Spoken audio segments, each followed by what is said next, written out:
students. I hope so that you all are doing really well. हमारा जो आज का टॉपिक है that is we are going to study is capacitor. Okay, so what capacitor is? Capacitor is a device which is used to store charge. And charges have energies, electrical energies. तो हम ये भी कह सकते हैं कि capacitor एक ऐसी डिवाइस है जो कि किसके लिए यूज़ होती है, एनर्जी को स्टोर करने के लिए हम उसको क्या करते हैं, यूज़ करते हैं. कैपेसिटर चार्ज को कैसे स्टोर करता है, उसकी वर्किंग कैसे होती है, थोड़ा सा और कुछ बेसिक पॉइंट्स वो हम देखेंगे इस लेक्चर के अंदर. कैपेसिटर के आपके पास डिफरेंट साइजेस के होते हैं, डिफरेंट शेप्स के होते हैं, डिफरेंट टाइप्स हैं आपके पास कैपेसिटर की. हम जो टाइप आज थोड़ा सा जिसको हम एक्सप्लेन करने जा रहे हैं वो टाइप कौन सी है कि आपकी जो कैपेसिटर की प्लेट्स हैं वो आपकी क्या हैं, पैरेलल. प्लेट से क्या मुराद है, जिसमें आपने कैपेसिटर को क्या करना है, स्टोर करना है, वो आपकी प्लेट्स कौन सी हैं, पैरेलल प्लेट्स हैं. अब इसमें कैपेसिटर चार्ज को स्टोर कैसे करता है उसके लिए हम थोड़ा सा देख लेते हैं. अगर मैं इस प्लेट्स के क्रॉस क्या अप्लाई कर दूं, बैटरी. ओके, बैटरी का one terminal you know is negative and the other terminal is positive. Let's say this terminal is negative and this terminal is positive. Now what will happen?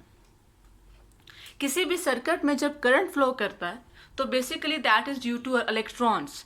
आपके जो positive charges हैं those are massive charges, heavy charges हैं, वो easily flow नहीं करते. Electrons are lighter particles, तो वो आपकी इजीली इस सर्किट में से वो क्या करते हैं, फ्लो करते हैं.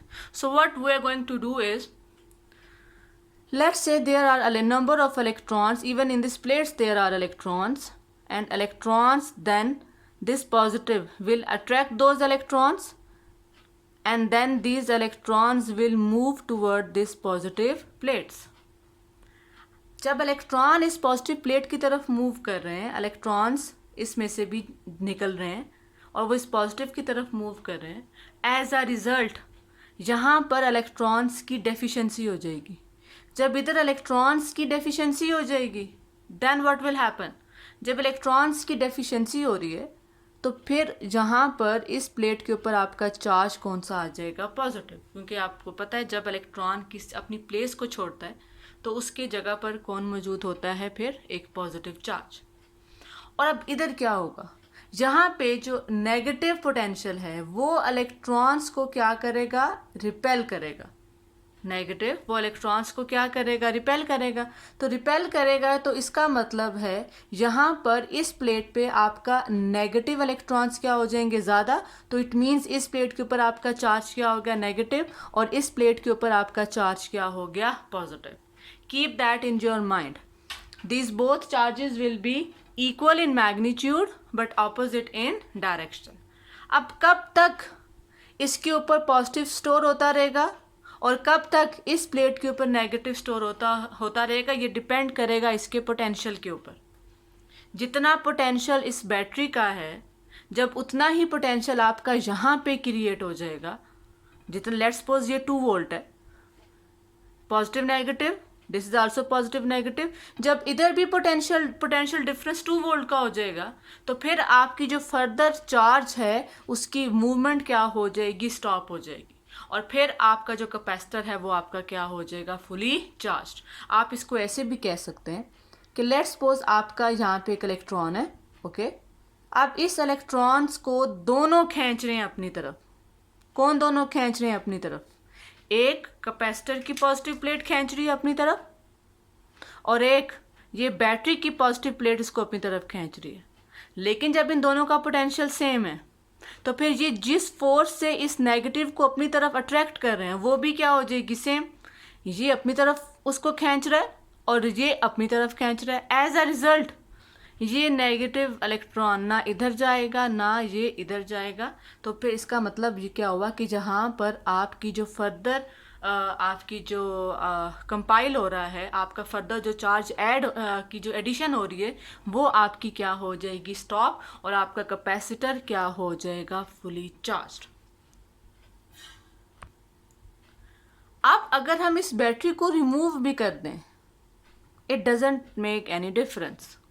कैपेसिटर फुली चार्ज है, मैंने बैटरी को रिमूव कर दिया तो भी कैपेसिटर आपका क्या रहेगा, फुली चार्ज. क्यों? Because circuit is open.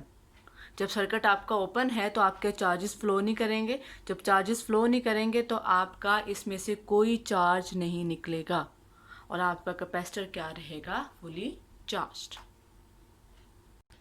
This topic is important for short questions and MCQs. So what is the definition of capacitor?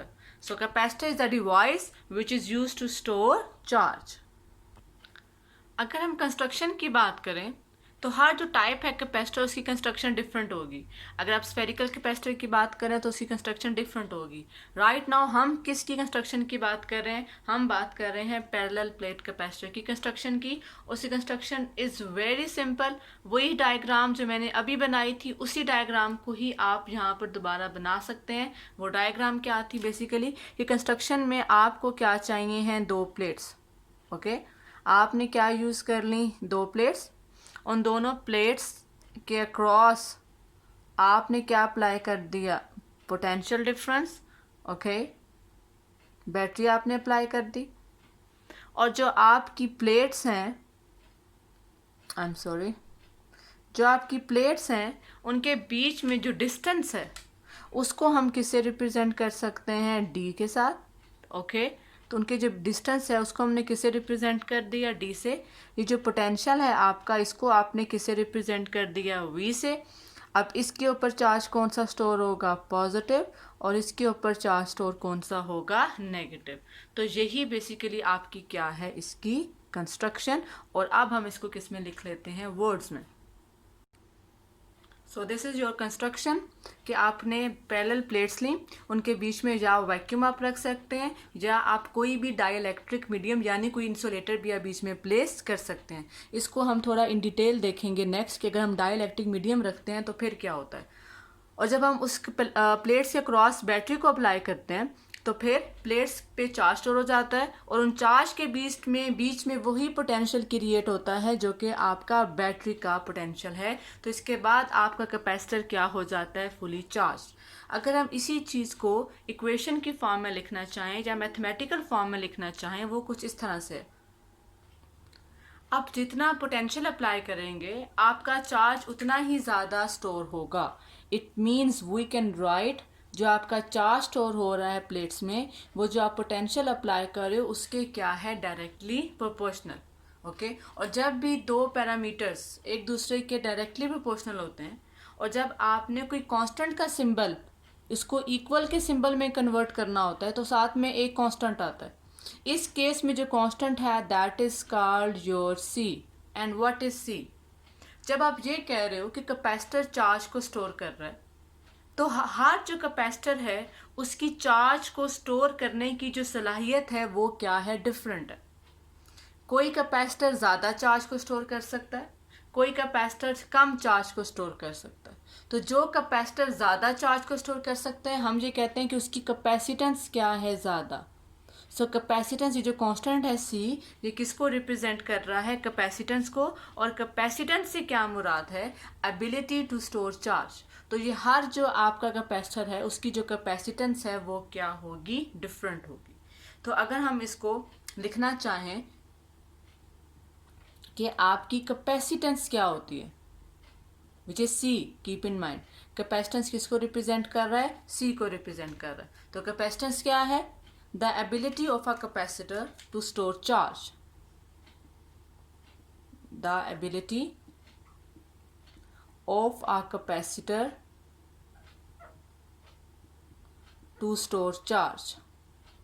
तो इसी को हम क्या नाम देते हैं, कैपेसिटेंस का। तो आप सामने आपके ये इक्वेशन लिखी हुई है Q is equal to C by V. यहाँ से अगर आपने C को सेपरेट करना है तो आपके पास इक्वेशन कुछ इस तरह से बन जाएगी। C को आप सेपरेट कर लोगे और जो आपका V है वो नीचे जाकर क्या हो जाएगा, डिनोमिनेटर में जाकर डिवाइड हो जाएगा। तो आपकी कैपेसिटेंस की जो इक्वेशन है वो क्या बनी, Q by we.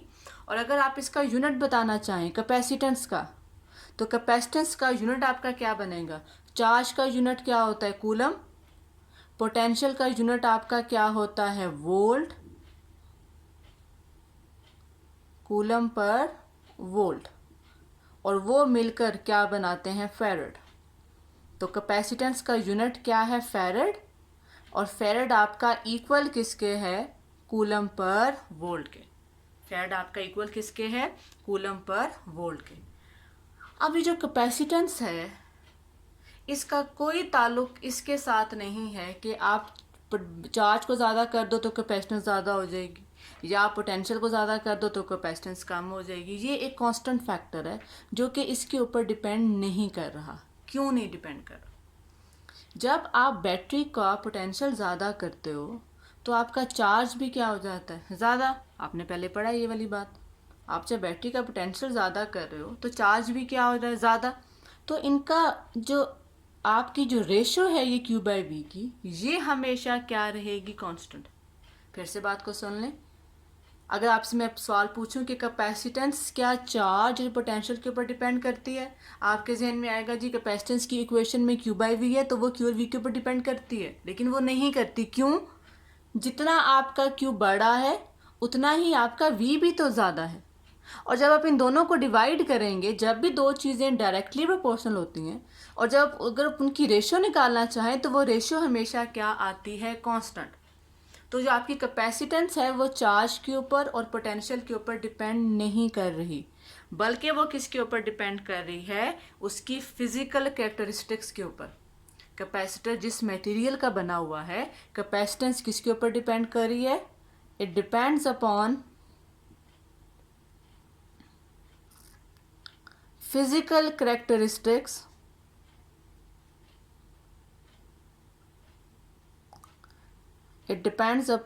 physical characteristics of plates। Okay ये प्लेट्स की फिजिकल कैरेक्टरिस्टिक्स के ऊपर डिपेंड कर, यानी प्लेट्स का एरिया कितना है। आप प्लेट्स के बीच में अगर आप डिस्टेंस को ज़्यादा कर दोगे तो उसमें क्या फ़र्क पड़ेगा। तो ये आपकी चार्ज और पोटेंशियल के ऊपर डिपेंड नहीं कर रही। प्लीज़ बच्चे इसको कंफ्यूज नहीं करना। अगर पेपर में MCQ आ जाए कि अगर मैं चार्ज को डबल कर दूं तो क्या कैपेसिटेंस डबल हो जाएगी, तो answer should be no, capacitance will remain the same. क्योंकि जब आप चार्ज को डबल करें तो पोटेंशियल भी आपका डबल होगा और इन दोनों की रेशो आपकी हमेशा क्या रहती है, कांस्टेंट। सो अगर पेपर में सवाल आ जाए कि कैपेसिटेंस किस फैक्टर के ऊपर डिपेंड करती है, आप इन दो पॉइंट्स को भी लिख सकते हैं। एक वो किसके ऊपर डिपेंड कर रही है, एरिया का, जो प्लेट्स है उसका एरिया कितना है और प्लेट्स के बीच में फासला कितना है, या प्लेट्स के बीच में आपका मीडियम कौन सा मौजूद है, कैपेसिटेंस उसके ऊपर आपकी क्या कर रही है, डिपेंड कर रही है। जब भी हम यूनिट को बताते हैं तो हम साथ में यूनिट को डिफाइन भी करते हैं।